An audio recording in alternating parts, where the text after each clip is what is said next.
Chapter 7. The Summit of Truth. Inch by inch and hand over hand the knight climbed, his fingers bleeding from holding on to the sharp rocks. When he was almost to the top, his path was blocked by a huge boulder. Not surprisingly, it had an inscription chiseled on it. Though this universe I own, I possess not a thing, for I cannot know the unknown, if to the known I cling. The knight felt entirely too exhausted to overcome this final hurdle. It seemed impossible to decipher the inscription while clinging to the side of a mountain at the same time, but he knew he had to try. Squirrel and Rebecca were tempted to offer sympathy, but quickly stopped themselves, knowing sympathy can weaken a human being. The knight took a deep breath, which sometimes somewhat cleared his head. Then he read the last part of the inscription aloud. For I cannot know the unknown, if it is the known I cling. The knight considered some of the knowns to which he had been clinging to all his life. There was his identity, who he thought he was and what he thought he wasn't. There was his beliefs, the things that he thought were true and the things he thought were false. And there was the judgments, the things that he had held as good and the things that he had held as bad. The knight looked up at the rock, and a horrifying thought entered his head. The rock to which he was clinging to dear life was also known to him. Did the inscription mean he would have to let go and fall from the abyss of the unknown? You are right, knight, said Sam. You have to let it go. What are you trying to do? Kill both of us? The knight screamed at Sam. Actually, we're dying right now, said Sam. Take a look at yourself. You're so thin you could be slipped under a door, and you're full of stress and fear. I'm not nearly afraid as I used to be, said the knight. If that's the case, then let go, and trust, said Sam. Trust whom? Said the knight haughtily. He wanted no more of Sam's philosophy. Not whom, Sam replied. It's not whom, but it. It? Asked the knight. Yes, said Sam, it. Life, the force, universe, God. The knight peered over his shoulder and looked downward at the apparently bottomless chasm below. Let go, Sam whispered urgently. The knight seemed to have no choice. He was losing strength every second, and blood was oozing from his fingertips where he clutched the rock.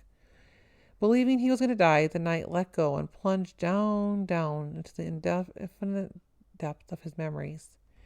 He recalled all the things in his life for which he had blamed his mother, his father, his teachers, his wife, his son, his friends, and everyone else. And as he fell deeper into the void, he let go of all the judgments he had made against them.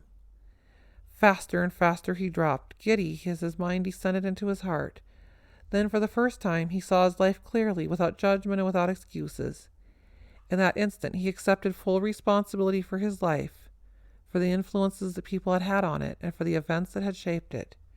From that moment on, he would no longer blame his mistakes and misfortunes on anyone or anything outside of himself. The recognition that he was the cause, not the effect, gave him a new feeling of power. He was now unafraid. As the unfamiliar sense of calm overtook him, a strange thing happened. He began to fall upwards. Yes, impossible as it seemed, he was falling up out of the abyss. At the same time, he felt connected to the deepest part of it. In fact, he felt connected to the very center of the earth. He continued falling higher and higher, knowing he was joined to both heaven and earth. Suddenly he was no longer falling, but standing on top of the mountain, and he knew the full meaning of the inscription of the rock. He had let go of all he feared and to all he had known and possessed. His willingness to embrace the unknown had set him free. Now the universe was his to experience and enjoy. The knight stood on the mountaintop, breathing deeply, and an overwhelming sense of well-being swept through him. He grew dizzy from the enchantment of seeing, hearing, and feeling the universe around him. Before, fear of the unknown had dulled his senses, but now he was able to experience everything with breathtaking clarity. The warmth of the afternoon sun, the melody of the gentle mountain breeze, the beauty of nature's shapes and colors had painted the landscape as far as his eyes could see, filled the night with indescribable pleasure.